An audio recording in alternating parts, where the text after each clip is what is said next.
Amigos, y en unas estadísticas tristes y a la vez preocupantes, cerca de 800,000 personas cometen suicidio cada año. Es decir, que cada 40 segundos alguien se quita la vida en algún lugar del mundo.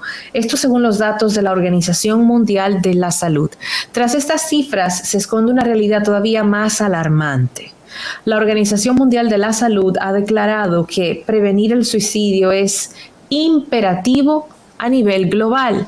Por eso está con nosotros hoy Pilar Sánchez Romero, quien preside la Fundación Ángeles de la Guarda, que trabajan en la prevención del suicidio y es su misión de vida luego de que esta tragedia tocara de cerca a su familia con la pérdida de su hermano.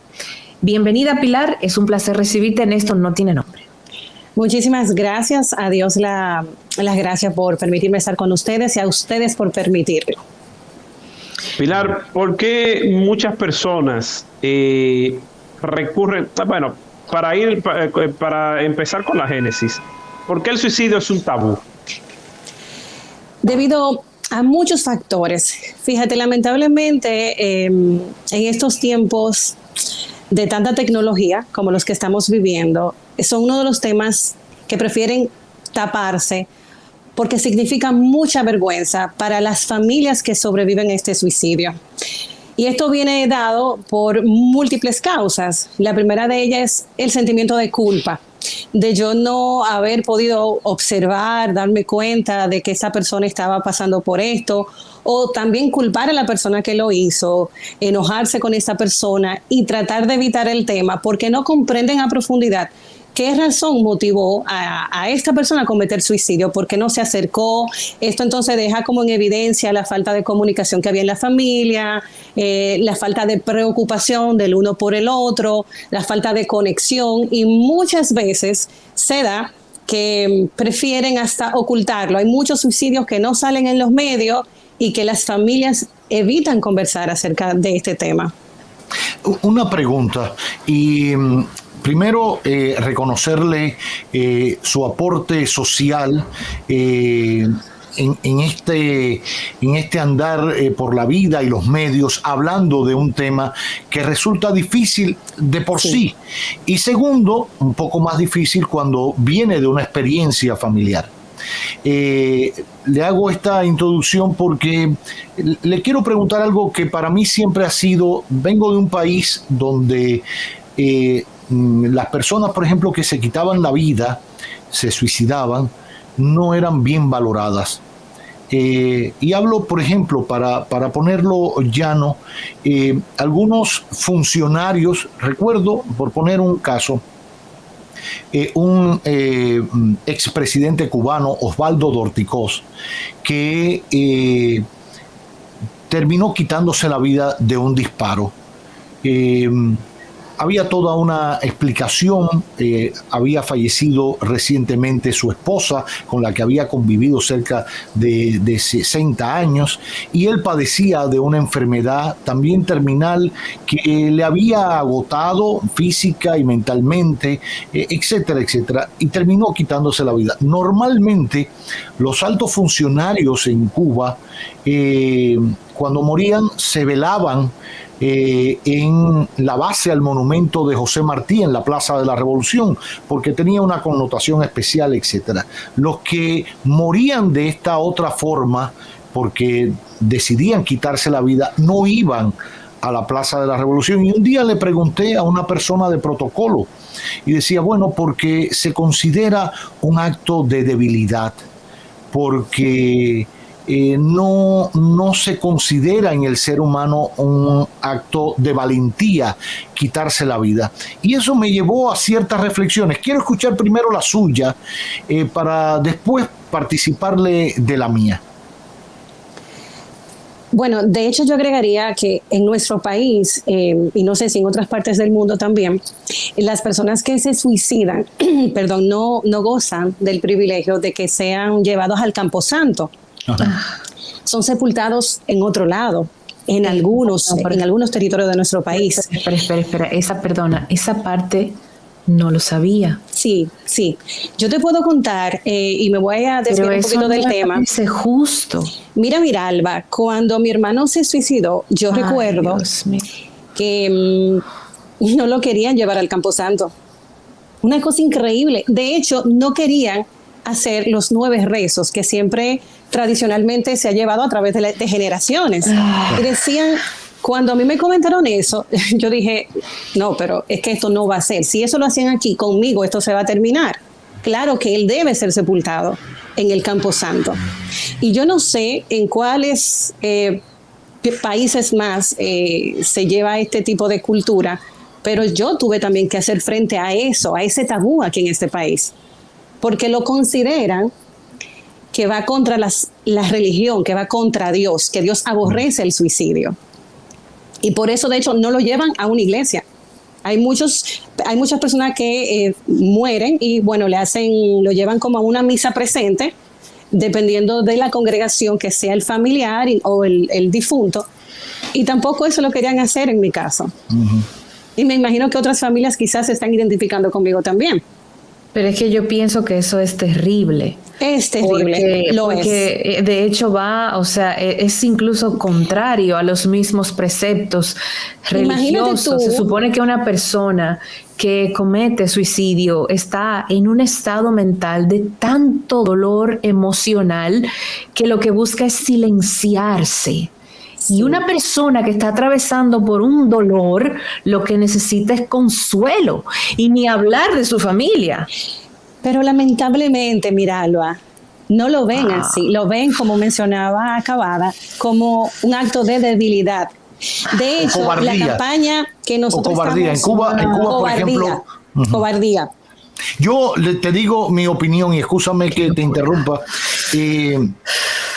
Yo creo que atentar contra la vida, que es lo más sagrado que tiene el ser humano, es un acto que hay que pensarlo mucho. O sea, la persona a la hora de tomar la decisión, yo creo que no pueden darse casos de que es algo inmediato, voluntarioso, y toma la decisión, pero si hay otro trastorno, pero alguien que al final toma una decisión pensada y consensuada, realmente es valiente en el sentido de tomar. Por ejemplo, recientemente murió, y puede ser un suicidio asistido, puede ser una muerte asistida.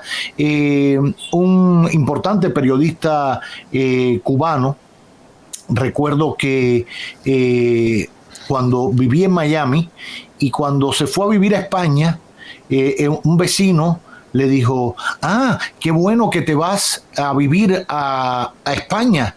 Y él, que era brillante en esa parte manejando el idioma, le dijo, no, me voy a morir a España.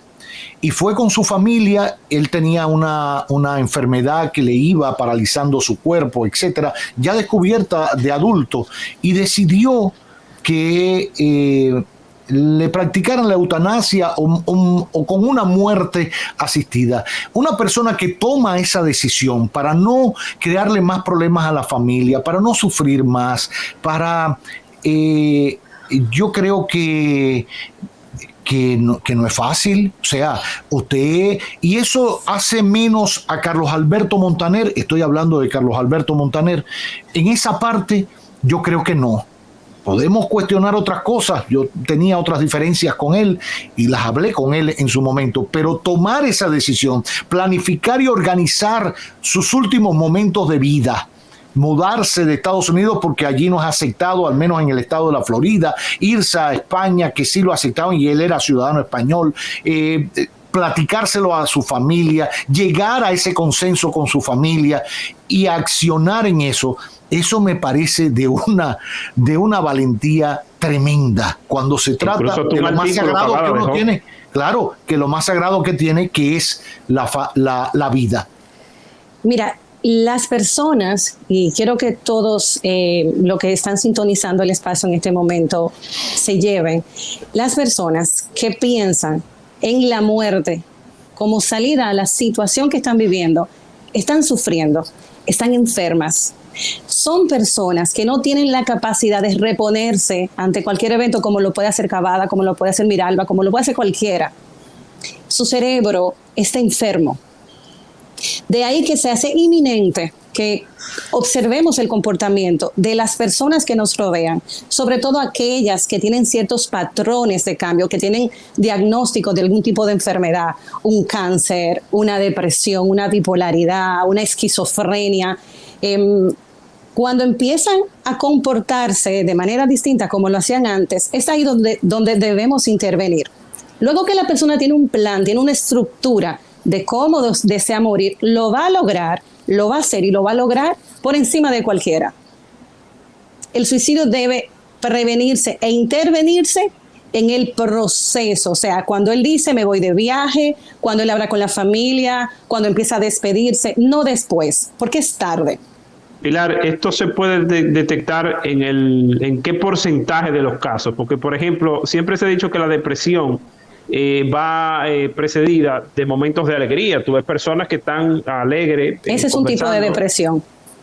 Normalmente, y tú lo ves que de un día para otro te dice, mira, no, fue que se suicidó, y como se suicidó, yo estaba hablando con él y estaba normal. Sí. ¿Cómo tú puedes detectar estos casos y qué porcentaje puede ser detectado? Mira, según dicen los investigadores, los suicidios se pueden prevenir. 8 de 10 dan señales claras. 8 de 10. Vamos a observar, por ejemplo, una persona que tiene altibajos, como tú mencionabas, pero no es esa persona que ahora está alegre y luego está triste. No, esta persona viene con un patrón. Cambios contundentes en sus hábitos de sueño y de alimentación. En el comportamiento.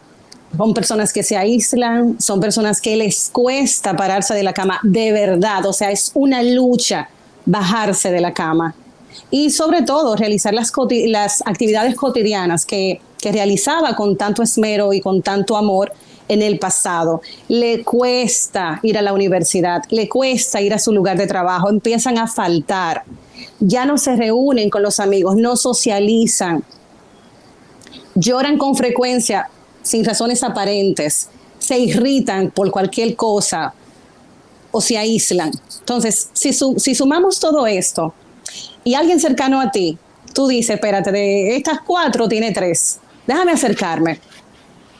Esa persona cree en su mente, está convencido de que le hace un favor a su familia si él sale del medio y de hecho lo expresa. Unas de las verbalizaciones de las ideaciones suicidas son yo no hago nada vivo y estarían mejor sin mí. Para que una persona llegue a pensar que su muerte le traerá paz o tranquilidad a sus familiares, de verdad que tiene que estar mal, está enfermo. Está totalmente enfermo, sí. Está enfermo. Sí. Por eso Hay un que tenemos caso, que evitar, Pilar. hay diálogos, por ejemplo, que nosotros creyéndonos terapeutas, asumiendo ese rol, empezamos a aconsejar y lo hacemos de manera inadecuada y lo que logramos, por el contrario, es que esta persona sienta más culpa, porque inmediatamente alguien se nos acerca y nos cuenta un problema que no lo está confesando, que tiene un plan suicida. Solo mira, yo me siento mal, yo con frecuencia pienso en mi muerte. No, tú no puedes pensar en eso, tú no le puedes hacer eso a tu familia. Tú no le puedes hacer eso a tus hijos, a tu madre, tienes un buen trabajo, tienes un buen esposo. Por el contrario de lo que la persona cree que va a lograr diciendo este tipo de comentarios, acrecienta la culpa en el otro y se siente peor. Dice, por eso es que yo tengo que quitarme del medio.